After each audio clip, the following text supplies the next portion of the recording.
They helped build what was at one time the largest private school system in the world. And tonight on EWTN, we will talk about the vital role of women religious in the American Catholic education and how the schools are moving forward now that the sisters are gone. So please stay with us.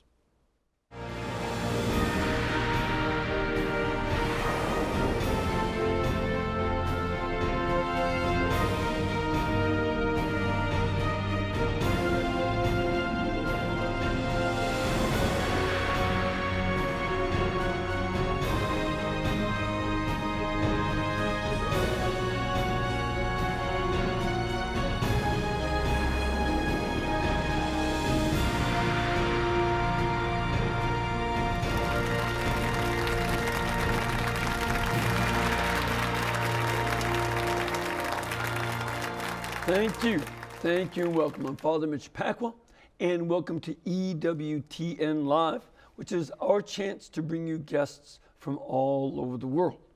Now, our guest tonight knows a few things about Catholic education because he's been involved in it for quite a long time.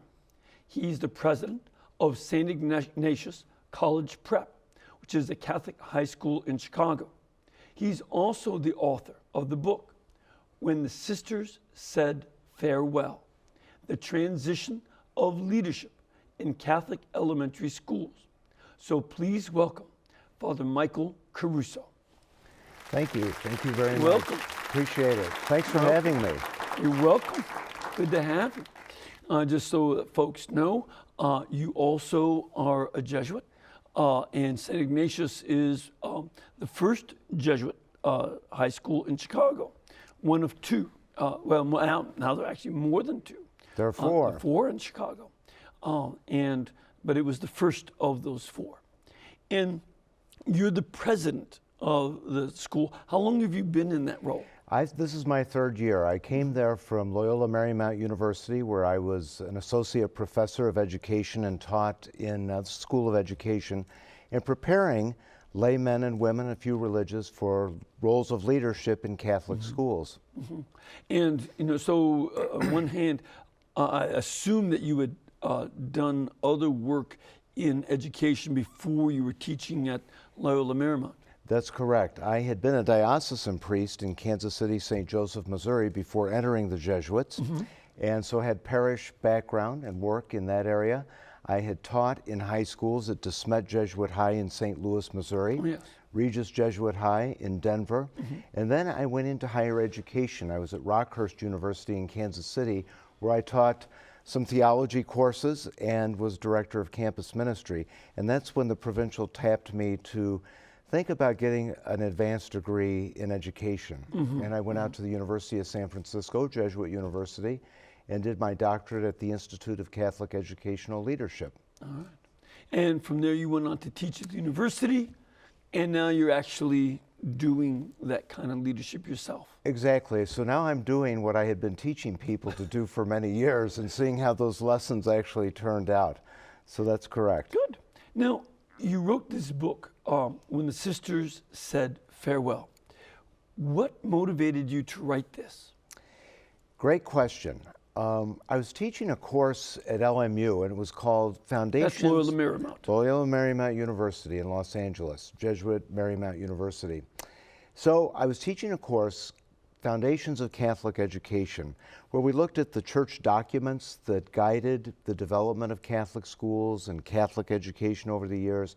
And one of the sections that I especially enjoyed teaching was a unit on the history of Catholic schools in the United States. Well, you cannot study that history without looking at the great contribution of women religious. We wouldn't have such a system that we have inherited today without the contributions of sisters. But one of the intriguing questions that came up so often, and I'll parse this out a bit, was we knew the quantitative statistic of this large workforce that was pervasive across the United States that almost within 15 years dwindled from over 100,000 workers to less than 5,000 within a span of very short years. So actually a 95% decrease Yes. in the number of sisters teaching in Catholic schools over 15 years. Yeah, it was It's so amazing. dramatic. And one of the things I was picking up with my students was the Catholic culture was changing. When I was growing up, on the Christmas holidays, we'd watch the bells of St. Mary's. We knew who Bing Crosby was. We knew these things. I was starting to discover people who had never had a sister in a school, and I recently heard a statistic that priests being ordained today probably have never been taught by a sister. And to me, that's unfathomable, but Right. these are the realities. So I began to wonder what it was like, especially for the sisters that I did know who were the last sisters in their communities to be removed, that the community said we can no longer send sisters under those systems when the community had a relationship with a parish. And some communities went to open placement where sisters could find their own jobs. So I wanted to find out, what was it like when you were the last ones there? Or when you were the last of the Mohicans, that you were just the last sister and you said, I can't stay here any longer. I've got to move for health reasons or a new mission has come up. So I wanted to capture the qualitative experience of that. And certainly some of those sisters who were the last ones in the school had been teaching when it was full. I mean, again, only a 15-year period when the decline took place. So many of them would have taught for a number of years. That's right. When the schools were flourishing, full of sisters. So they saw the transition. They did indeed. And one of the interesting things that I discovered in this book in the research of interviewing sisters, they very much brought lessons from the mother house, from their novitiate experience to the schools. And often the schools captured some of the devotions, the tempo of the novitiate and mother house. And so there was a great transplanting of that culture directly there. And so very much the lay people who taught at those schools also were a part of that and carried that forward. Yeah, I remember you making that point in the book, that the sisters from each different order had their own way of doing things. And it affected, as you mentioned, the devotional life, what was emphasized in spirituality. For instance, I was taught by the Sisters of St. Francis of Our Lady of Lourdes from Rochester, Minnesota. And so when I was in third grade, it was the 100th anniversary of the apparitions at Lourdes. So that was a big deal. I mean, there was a big school play. The 8th graders all put it on, and the whole school went, and that was the only play that we went to in my time at Catholic school. So, that commitment to Lourdes affected, school life. And that was just one small example. It was, and it's so true. And I think everyone, as they think about their education with sisters, they'll remember things like that. From my own experience, for most of my grade school experience, I had the Sisters of Mercy. And in every classroom, there were 3 standard items beyond the teacher and the chalkboard and those kinds of things.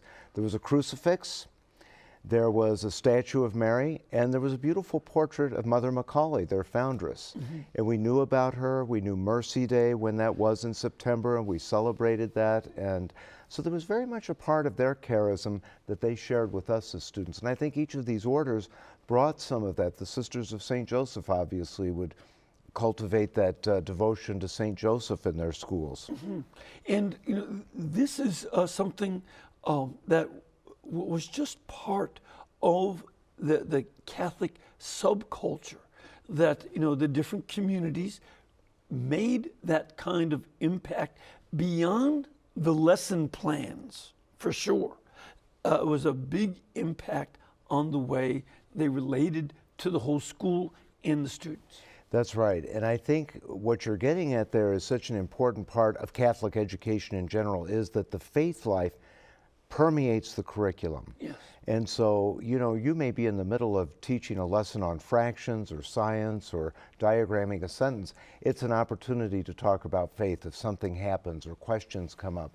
And so the sisters certainly did that and were great engineers of that. Yeah, as a matter of fact, I I'm very sure that part of my vocation to the Society of Jesus came because we had a Catholic geography book.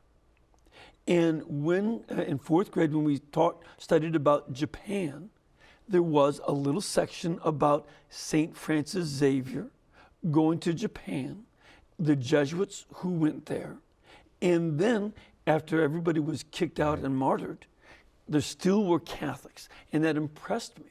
But again, it was just part of the lesson to include stories of the faith, even in geography. Well, you know, we're probably betraying our age here a bit, but that was part of that curriculum, that we had Catholic textbooks. So even the readers, the English book, the math books, Yes. were often had the imprimatur and nihil obstat, the blessing of the bishop. Yes. And so they had these various lessons in them that were very important. They did, even the readers, if you remember the Faith and Freedom readers Yes, with I David and remember Ann, those. there were often little moral stories, but often that parish looked like our parish, where they had sisters teaching them. And so it really was this sort of seamless culture that was everywhere across the country. Yeah, no, that was very much part of it. The history books, American history book, always talked about Catholics at each stage of American history. And of course, you know, European history book, you know, we studied about the church, and, you know, we'd see St. Robert Bellaman's pyramid of the Pope, right. the bishops, the priests, and lay people. It was just part of the way we learned. And there was a sense of pride in that too. Yep. I think trying to discover who we were as a people and our contributions to the building of the nation. Yep, yep. It was, also recall that the sisters got us Catholic comic books, treasure chest comic books, and there were also, weekly news that, about, again, who got canonized, and we'd go through that each week. I just was permeating.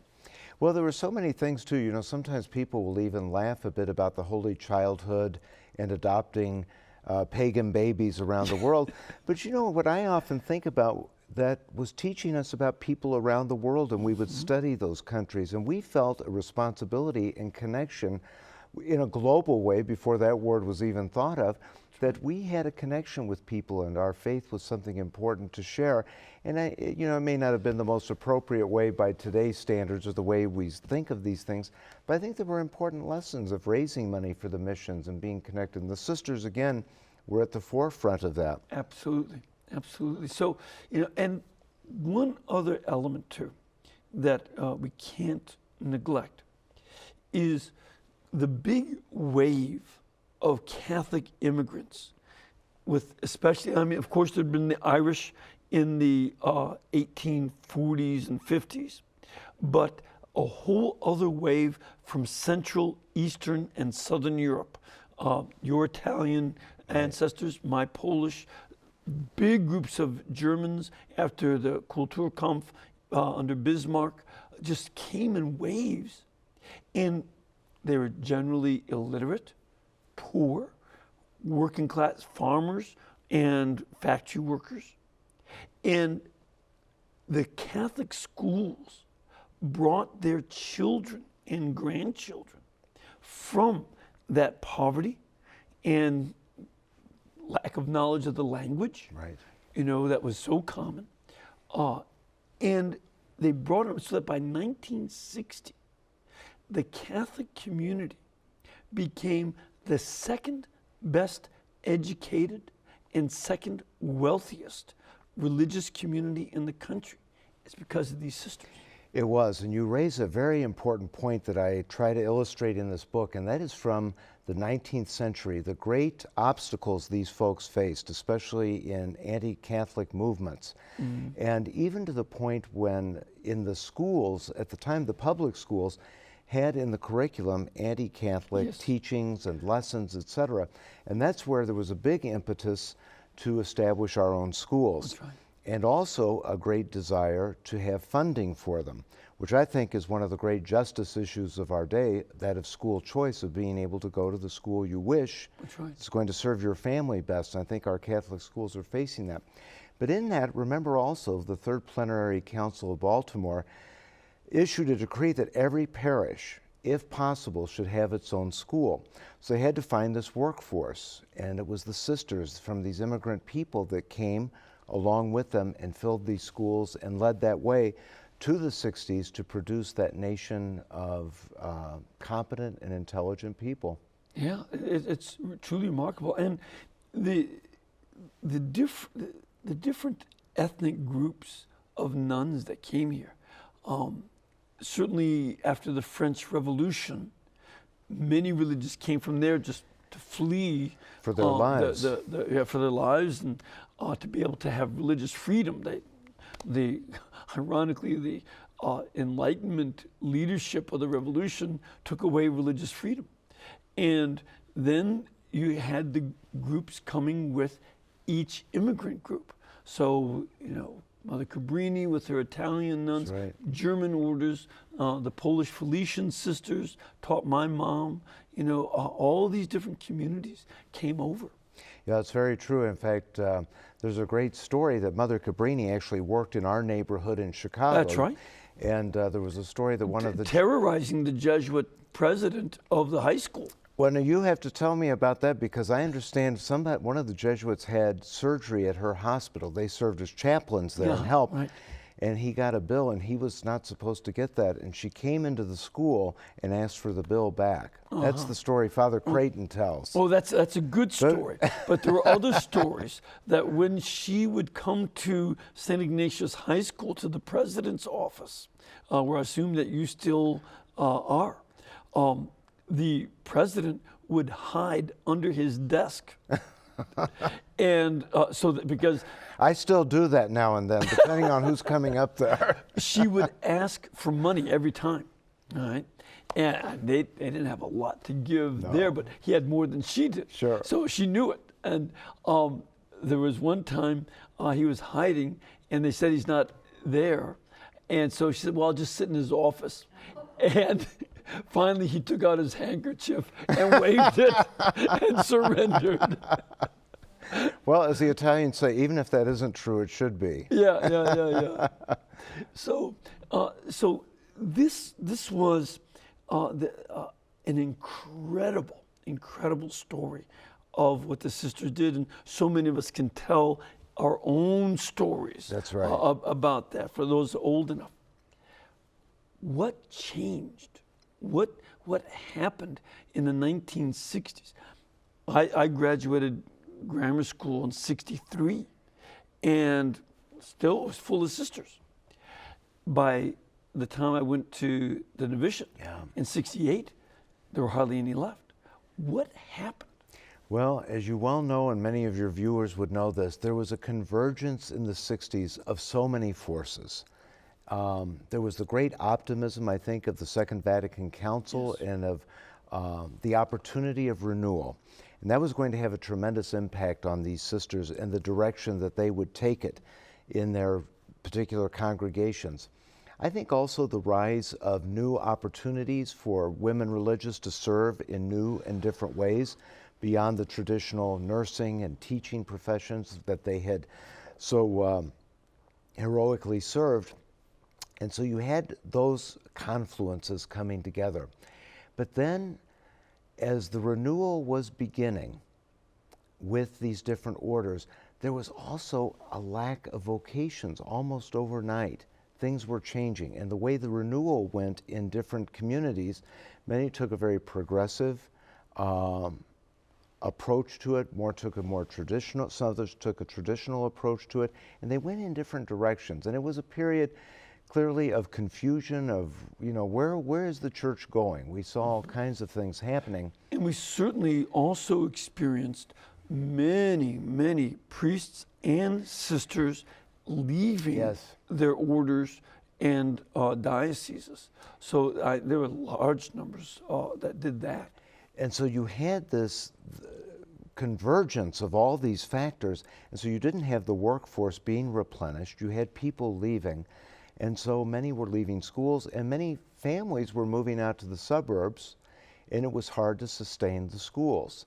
And so schools began Which closing. were usually in the larger cities. Correct. In the ethnic That's right. neighborhoods. That's right. And when you think about it, that those were built on the pennies and nickels and dimes of immigrant people. Yep. They were staffed with basically subsistence workers who just worked for a pittance, a $50 a month stipend. Well, the school system has never by the recovered. Way, from which they oftentimes had to eat. I mean, that wasn't money to go down to the movie and stuff. That's right. They lived off of $50 a month. I remember the sisters, Dominican sisters of Mission San Jose, Sister Mary Peter Travis, telling me they often spoke of broccoli novenas and cauliflower novenas because that's all they had to eat for a week at a time. And so 3 times a day, that might have been the meal. But great sacrifices. And you know, it's interesting in the book, too, when I talk about the sisters who came from Ireland to work in Los Angeles, the Sisters of St. Louis, is very instructive to me. They were paid by the state, and they had pension and benefits. And so for those sisters to come to the United States, they gave that up. And the people in Ireland were subsidizing the school project in the United States. Yes. And it was an extraordinary gift that I don't think people reflect upon. No. But back to your original question, in the 60s, there was just this confluence of so many factors, and things were starting to come unraveled. And so the schools began to wonder, are we on the cutting edge of things? Is this where we should really be? You might remember the book in the 60s by Mary Ryan Perkins, who wrote the book, Patent Leather Shoes. No, this was... Are Catholic schools the answer? I'm blanking here a bit. I'll have to look it up in the index. But it raised the question, is this really where we should be putting our resources? But what happened at that time, our schools, elementary as well as secondary, have never quite adjusted to, is the fact that this workforce who gave this great gift, we've not been able to make the financial adjustment to that. We're still struggling because it's not a question, do people want Catholic schools? It's a question, can we afford them? Yes, yes. It's, I remember giving a retreat in Alhambra, California at a Carmelite retreat house. And it was a sister's retreat. Right. And there was a sister from an order that had the best school system in California. There were 800 sisters in this community. And you probably know the one I mean. I wrote about them in another book. Yeah. And this one, I'd heard from the psychologist who had introduced the Rogerian method of group encounters into their community. Right. And he said, I destroyed their order. Because what happened was this form of psychology replaced their spirituality in the case of that community. And within the first year, half the order left in a year. That's right. And they got rid of the habit. And when I met the sister back in '94, there were only 27 sisters out of the 800 still in the order. And half of those were over 75. So that was also a factor, that change in culture. Yeah. And I saw this happen at the seminary in the Archdiocese of Chicago. The same Rogerian method had entered the college seminary, and all the priests who taught it, left the priesthood. Not a single one of them stayed. So it was a very interesting process. It was. You know, there's a book by Thomas Hunt called Urban Catholic Schools, Tales of 12 Cities. And I wrote the chapter on Los Angeles, the Archdiocese of Los Angeles, and I covered that group of sisters in there. And Andrew Greeley spoke of that as one of the greatest tragedies in the history of the United States, because they were known everywhere. Everyone knows that order as excellent educators. They were loved by everyone. From kindergarten through university. That's right. They had ran a wonderful every college. level. They were dynamic educators. Yeah. Now, this we've seen this collapse, but there's also a new movement going on of sisters getting back to teaching in the schools. So there's a movement of sisters who are, in one sense, almost rediscovering the school apostolate. Have you studied much of them? A little bit. You know, it's interesting. A superintendent of a diocese who was a sister, we were talking about this phenomenon. She said in her own community, when so many of the sisters left the schools, they wanted to go especially to work as missionaries and get out of education. They wanted to work with the poor and the marginalized and all of these kinds of things. Well, when they got to the foreign countries and they started working with the poor, what they discovered, what people wanted and needed were schools and to be educated. And so there was kind of a rude awakening for them. So I fast forward that to today, and there are several orders that are, I don't know so much that they're rediscovering, they're sort of newer orders, like the Dominican Sisters of Mary, Mother of the Eucharist in Ann Arbor, the Franciscans in Alton of the Martyr St. George. And also certainly the Nashville Dominicans. Have been doing this very steadily. You know, one of the groups that I interviewed for the book, the Apostles of the Sacred Heart of Jesus, have always been very committed to education. So there's some people who have been working at this long and hard and continue to do very well. One of the things that's very encouraging with several of those groups, especially these Dominican sisters that we mentioned from Nashville and Ann Arbor, our vocations are flourishing.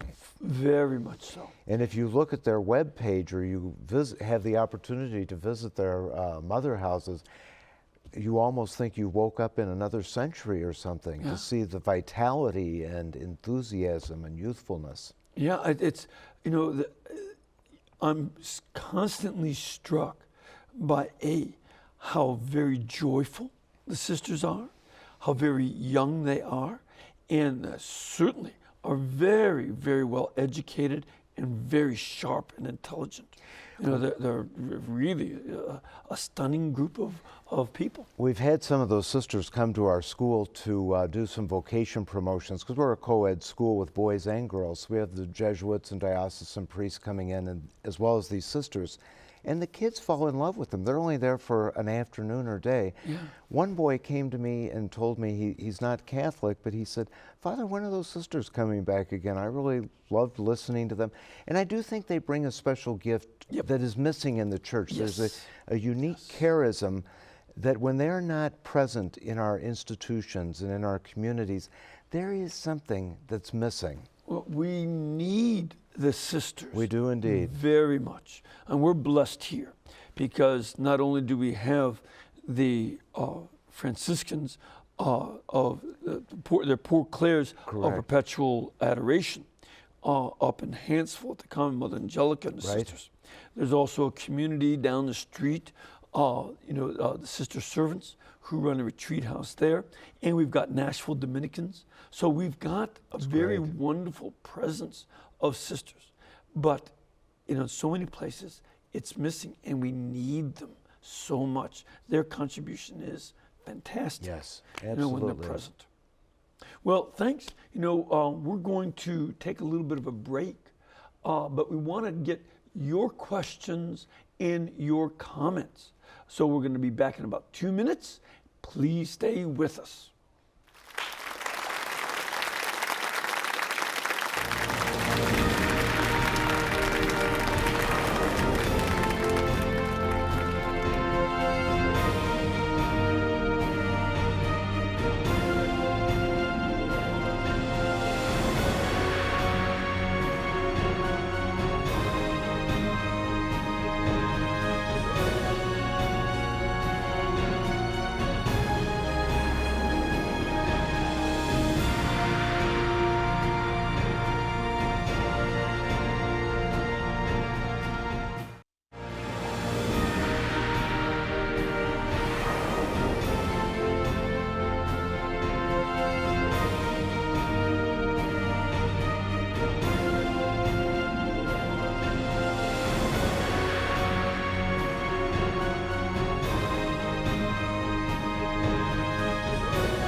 you and welcome back.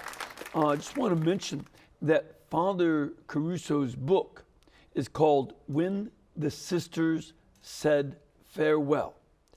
This book is available through EWTN's religious catalog, and you can call them at 1-800-854-6316. 1-800-854-6316. Or you can also go to www.ewtnreligiouscatalog.com. Also, if you're interested in more information on St. Ignatius College Prep, you can go to ignatius.org. You must have gotten that very early on. That's good. Ignatius.org. I'll give you a lot of information.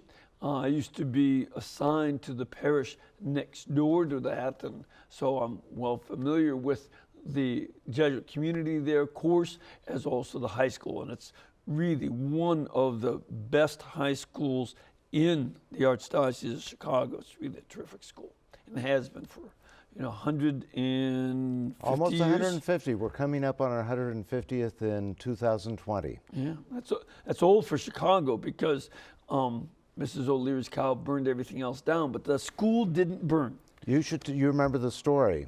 Should we tell them the story? Well, let me do this first, and we'll All tell right. that story. I just got to mention that we also want to invite you to be part of our studio audience. That if you can make a pilgrimage down here, please contact our pilgrimage department. Call them at 205-271-2966. Or you can also go to the website www.ewtn.com, and they'll help you with information about scheduling and so on. So that's a good thing. So what's the story about the fire? Well, a couple of interesting things. Father Arnold Damon was a missionary Jesuit from Belgium who came with that band to Missouri and then went up to Chicago to start this mission. And like all the places where the Jesuits went in the United States, they always began with a parish and a school side by side to inform the faith, keep that going, as well to educate the mind. And you might recall that there was a lot of anti-Catholicism in Chicago at the time, so they were kind of on the outskirts of the city. And he built the tallest tower in the city, which was Holy Family, the steeple. Parish, right. But Mrs. O'Leary of the famous story, she was a parishioner at Holy Family, and that's where the fire allegedly started. And, Just a couple blocks away. and now that's where the fire academy is. Yes. Irony of ironies. Yes. But Father Damon was on a fundraising mission on the East Coast, and they wired him to say the whole city is in flames.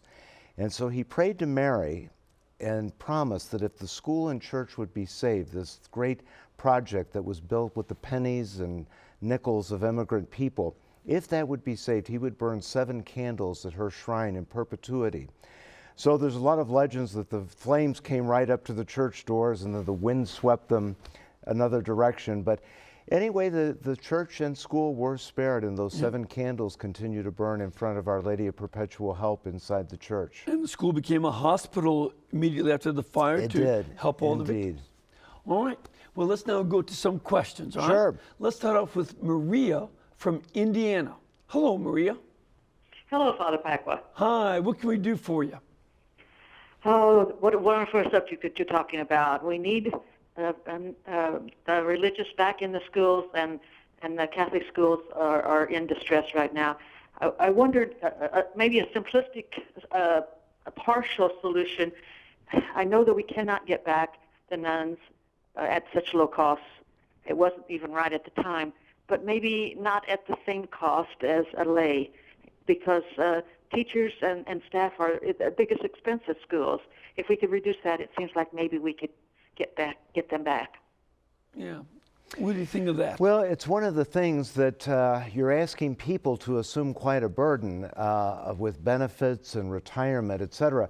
But one of the interesting things, a development that I write about in the book, is something that was started at the University of Notre Dame called the Alliance of Catholic Education. And I worked with such a program in Los Angeles called the Place Corps, Partners in Los Angeles Catholic Education.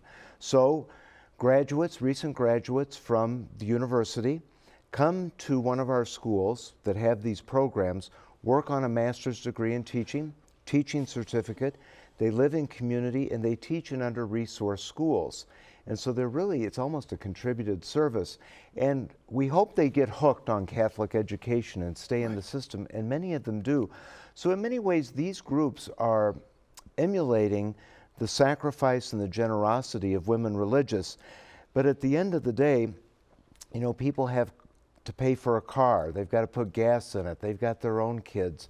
And so I think, as I said earlier, we're still trying to adjust from that reality of a contributed service. I think the real answer is with school choice of letting the voucher or the school payment follow the backpack to the school of choice of the family. And, you know, where that is done, for instance, I believe Washington, D.C. has that problem. They tried to take it out. Right. And the poor people of the city were up in arms and put a stop to that because it made all the difference in the world that their kids could go to a Catholic school and get an education in a much safer environment than what they were getting at the local public school. And these are the folks we have to mobilize, because those who have the resources can afford the schools, so it doesn't make a difference to them. But trying to get those who might not be as well organized or have the resources, they're the ones who will make it happen. Yeah. So great question. Yeah. Let's go to our studio. Ma'am, where are you from? I'm from Marietta, Georgia. And it's good to have you here. And what's your question? Well, having taught school and retired, and of course looking at my retirement and knowing what I had to live on, I'm thinking about the nuns who either started doing something else in the 60s or maybe they continued teaching, but at any rate, those who either left in some auspices. What happened? What happens to them in their retirement? Are they still connected with the Mother House? I'm sure there's some now that are my age or older. Sure. Well, you know, this is a great question. In fact, if I was in a university, I would want that would make a great doctoral dissertation to figure out where did these sisters go and what happened to them. We obviously, in our own pastoral work, Father, would know a lot of these women who left religious life, and many of them stayed in teaching and continued. In fact, probably after many sisters left the convent, this incredibly capable workforce went out into public schools. Some stayed in Catholic schools. They obviously went to different places, but they were there. I don't believe, I think, to her question, that there's a formal relationship with the Mother House and that they would be getting benefits or a pension. But I do know for many of the orders, they have maintained a friendly relationship. They have reunions with sisters who had been members of the community in the past and really try to cultivate a good relationship as people move forward. Also, I think part of her question was for the sisters who stayed sisters, right, but then went to other works. You know, they stopped teaching in the school. What happened to them? You know, they remained in their orders, but were doing work in very social work scenes and so on. What happened to them? Well, they continued on in these various ministries affiliated with the order. You know, I write in the book about a system that developed called open placement. So in a former day and age, the Mother House would say, we're going to send 5 sisters to this school or to this hospital or whatever the work might be. But in the open placement system after Vatican II, sisters were permitted to find their own work. So if somebody wanted to work at a food kitchen or a social service agency, they could do that. They'd still be connected with the Mother House, and I believe probably each order has a different way, whatever the stipend or salary would be, could have gone directly to that sister, but most likely went back to the Mother House, and then from there they got a living wage from that. Right. And then when they retired, they were able, the Mother House would take care of them. Generally so, but as we know, many of these religious orders were not paying Social Security, and they have found themselves in a tremendous amount of trouble financially. Yes. You know, each year in Advent we have this collection. I write a bit about that in the book of how people can be of help to the sisters because all of these retirement and pension programs were not funded. They probably didn't exist because they always thought, we'll have younger sisters coming in and taking care of the older ones. Many had infirmaries that they ran for themselves. So it was really kind of a holistic system that all came apart. Absolutely. Yeah. That's it. Yeah. We have another caller. Hello, John. Hello. Hey, John. You're from Ohio, right? Check. All right. And what's your question? Well, comment and a question. I went to the Catholic schools up to 6th grade, and I consider it very beneficial that kids at that age can get such a wonderful formation. I think it follows them throughout life. For example, I've been a secular Franciscan for about 18 years now, and I could be in a cult by now if I didn't go to school. And also, I wanted to see, another comment. You guys, of all people, the Jesuits, can appreciate heartfeltedly what education is, what you do to become a priest. And my question is, did anybody ever do a survey to determine what happens, especially with religious, like priests and nuns? What would be the percentage of people that were educated within Catholic churches, that type of thing? So between the two of you, I think you can probably get some kind of answer. Yeah, I think, John, that's a great question. And one of the things I liked in his comments was about how the education is a formation. It's just not learning the ABCs and those sorts of things, but it's a total formation of the person.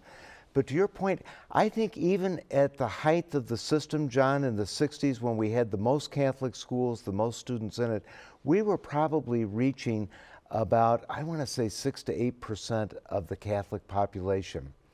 Because even there were as many children as there were in those schools, there were many more that wanted to be in them. And they just couldn't build them fast enough and supply them. No, I remember that my grammar school, just a parish grammar school in Chicago, had about 1,200 kids in it. Yes. And that's huge. And there were 50 to 60 kids in a classroom with one nun, and the kids were totally outnumbered. The nun had complete control. She had to. It was a survival instinct. Absolutely. Absolutely. But they were trained in that by the other sisters. That's right. Yeah. We have a question from our studio audience. Father, where are you from? From the Archdiocese of Newark, New Jersey. Oh, good. You don't have much of a Newark accent yet. Well, originally from the Philippines. Oh, good to have you here. And what's your question? I'm teaching in high school, and this is my first year as ordained priest. I'm teaching accounting. I'm just wondering, my question to Father, maybe he could comment something. What are the things that for us priests will encourage us to have that vocation to teach? Is there any other means that as a priest, we have that desire also to teach in a school, like in high school or elementary? Okay. So what would be a good reason to motivate a young man studying for the priesthood, or for a young priest or older priest, if he wants, to study, to teach? Why would he do that? Yeah, first of all, Father, I think it's just great that you're in the high school, and I wish you could come to my school and teach accounting, because I think it's wonderful. Usually, we're always teaching religion and theology, but that you're in a secular subject like that, I think is wonderful, because it, especially in our own Jesuit world, we love professors who come in from different backgrounds and experiences and help throw light onto that particular subject. So I'm grateful to see a young priest like that in the high school. He's a great gift to those young people. But what is it that you can bring in for younger people to think about, those in the seminary? One of the statistics I've been reading recently is telling us that if young people are not practicing their faith by the end of high school, they're most likely not going to practice it at all. We may lose them. This is a big shift from recent studies that said, people will come back when they get married, when they have their own children. Now, there's always exceptions to that, but they're telling us now that's not the case. So I believe there's a great urgency, especially in our high schools. There is a time in a person's life, especially as an adolescent, and we were talking about this last evening over dinner about where our high schools have great impact on people. Yes. When they're open to all of these questions, when they're thinking about, what does my life mean? What am I going to do with my life?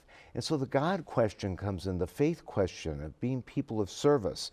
And so I think young priests have a great opportunity to reach people, to communicate with them. And, you know, Father, to be honest with you, the other side of it is our young people are hungry for those kinds of relationships with religious. They want to get to know you. They want to see and understand why is God important? What should I be doing? And why did you enter this way of life? And they want you as a companion and as a pastor. So I think it's great work, especially if a bishop wants to support you and send you into that high school ministry. Also, I would add, looking back on my own experience of teaching in a high school, I taught at St. Xavier High School in Cincinnati for a couple of years as a scholastic, and then 2 years at Loyal Academy in Wilmette right after ordination. And, you know, one of the carryaways for me was that was where I learned how to teach. You know, and I used to tell my classmates in graduate school that it is a very good idea to go teach at a high school before you go teach at a university, because university students, especially if you're teaching the upper division and graduate level, are very well enculturated to accepting boredom. High school students are not. That's right. By any means. They can be a little antsy. And so learning how to teach them will teach a priest or a nun or anyone else how to be a better teacher. They evoke that from you. Besides, they spend most of their day looking for every chink in your armor. That's right.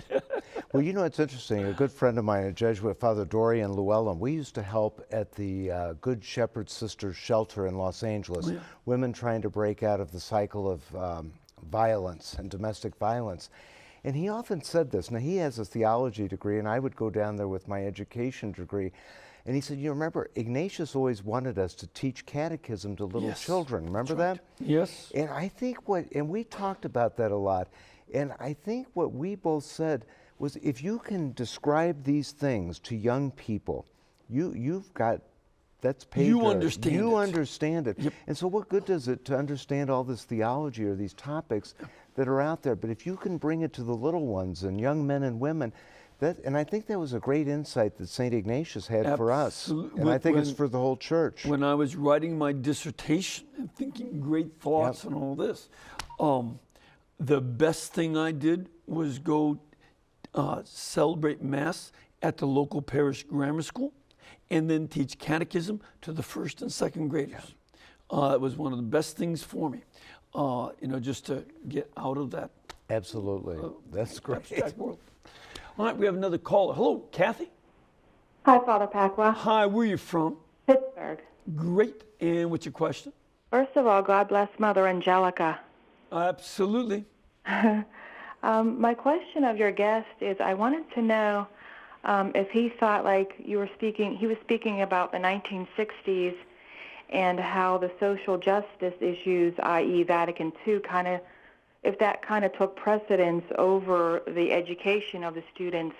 And also the comment I had was, I've been watching Bishop Sheen over the years on EWTN, of course, and I always remember a comment he made, and I don't know exactly, but it said something to the effect, if you want your child to challenge their faith, send them to a public school.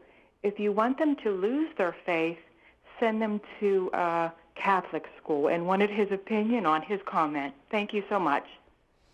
Okay, well, Kathy, thanks. Those are very interesting and great topics for longer probably discussions. Let me take your second wanting me to comment on Bishop Sheen's comment. Who am I to comment on what this great man said? But I would say this, I think he probably was, if I know the mind of Archbishop Sheen to any degree, I think he was probably trying to reach out to people in a pastoral way, perhaps families, parents who had invested in Catholic education, sent their children to the school, tried to raise them to the light of Christ, and then they drifted from the faith. And then they're discouraged. We get this all the time, Father. What did I do wrong, Father? We sacrificed. We sent them all the way through Catholic University. What happened? They don't even go to church. Their kids aren't baptized. And I think that's the disappointment he may have been probably trying to wake us up about it, saying, just because we are in a Catholic school, we can't presume that people are going to embrace the faith. So there's an urgency to always address that and to come back to that.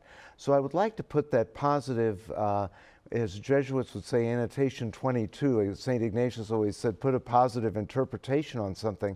So maybe Archbishop Sheen was trying to alert us that don't get too comfortable. You might be in a Catholic milieu and you could take these things for granted, but just like in the public school where you have to really embrace this and think deeply about it, we need to do the same in the Catholic school. And her first comment, what was her question? She was wondering whether the social justice from Vatican II, thank you, took over the education issue. It eclipsed that. Yeah, I think there was some of that. I think you're onto something. I think as the church expanded, seeing ways it could serve and to minister. Remember, there was the whole civil rights movement that was growing in the 60s. And the anti-war movement. Anti-war movement. All these things were percolating at this time. And I think the church was, in a very good way, trying to see how it could address these issues and be of help to people who were suffering or downtrodden.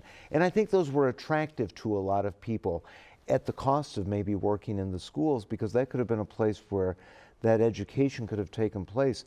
I know for myself, I remember in elementary school and Catholic high school, diocesan high school in Kansas City, we spoke about those issues and we discussed them in our classes. Right. So these are not mutually exclusive, right. But I do think, to the point of tonight's topic, I think a lot of the workforce was attracted and went that direction. So I think there probably is something to Kathy's point. And, last year I had Father John P. Foley on the show here, and we talked about a couple of the other Jesuit schools in Chicago and throughout the country, the Cristo Rey schools, which are going into precisely those very poor neighborhoods and offering a quality of education they cannot get in the government-run schools. And so this really is a ministry of social justice that the Cristo Rey schools are doing here in Birmingham and cities all around the world. And that education, now looking back, is seen as a very crucial part of social justice ministry. Well, and as you well know, that first Cristo Rey school was established in Chicago. And for your viewers, they might not realize this, it's financed in a very different way. Right. The students share a particular job. 5 students share a job, like at a law firm doing clerical work. So they're also getting an education on just how to enter the workforce. How do you dress for work? Some executive skills, etc. And they share that job, so they miss one day of school each week, and then the company pays that salary to the school. And so that helps finance it. So this is something that is, again, trying to see the joining of social justice ministry to the poor and marginalized. Many immigrants, Hispanic immigrants, as well as African American students, are getting this education. And so we're seeing that come together, and that divorce that happened in the minds of many in the 60s is not the case. No. One of the things that is the case is we have run out of time. All right. want to very much thank you. Thank you for having me. It's been a great joy to be here. And it's a very important topic. I want to encourage you to read this book about when the sisters said farewell and what happened at the Catholic schools. And if you would join me in giving a blessing to our audience, may Almighty God bless you and keep you and cause His face to shine upon you and lead you in all of your ways by His peace. The Father, the Son, and the Holy Spirit. Amen. You know, we're able to bring guests like Father Caruso, as well as do all of the other programs that we have here at EWTN, because this network is brought to you by you. You make it possible for us to do this work. So we ask you, please keep us in between your gas bill, electric bill, and your cable bill, and we will be able to pay our bills. Thank you.